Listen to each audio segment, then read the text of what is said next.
Praise the Lord. Today's word of God is by his stripes. ఆయన యొక్క దెబ్బల చేత అన్న ఒక వాక్యాన్ని మనం మెడిటేట్ చేద్దామండి ఈరోజు.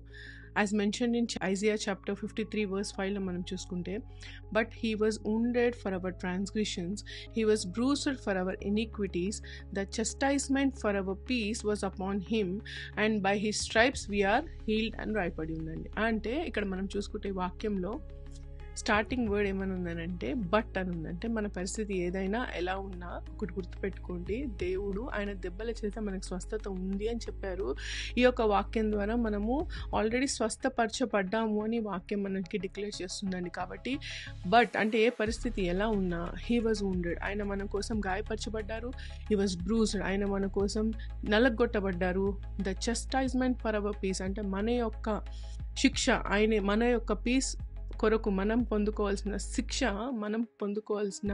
శిక్షని ఆయన మీద వేసుకొని ఉన్నారు. తద్వారా by his stripes we are healed అని రాయబడి ఉంది. అంటే ఆయన దెబ్బల చేత మనకి స్వస్థత కలిగింది అని వాక్యం రాయబడి ఉంది. అని అంటే ఈ వాక్యంలో దేవుడు మనతో ఏం మాట్లాడుతున్నారంటే, మీరు ఎటువంటి అనారోగ్యాలు ఉన్నా, ఏది ఉన్నా కానీ ఒకటి గుర్తుపెట్టుకోండి, ఆయన ఆ సిల్వలో ఆ దెబ్బలలో ప్రతి ఒక్క అనారోగ్యాన్ని కొట్టివేశారండి. అంటే ప్రతి సిక్నెస్ని దేవుడు తీసేశారు.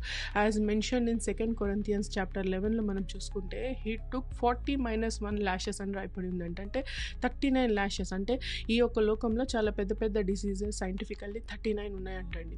సో ఆ విధంగా చూసుకుంటే దేవుడు తిన్న దెబ్బల్లో ప్రతి ఒక్క డిసీజ్కి, ప్రతి ఒక్క సిక్నెస్కి ఒక దెబ్బ తిని ఉన్నారు ఆ క్రాస్లో, తద్వారా మనకి హీలింగ్ని ఇవ్వడానికి. కాబట్టి he paid the price once for all. Already ఆయన వెల చెల్లించేశాడండి. వెల చెల్లించిన ప్రోడక్ట్కి మళ్ళీ వెళ్ళి మనము వెల చెల్లించమండి.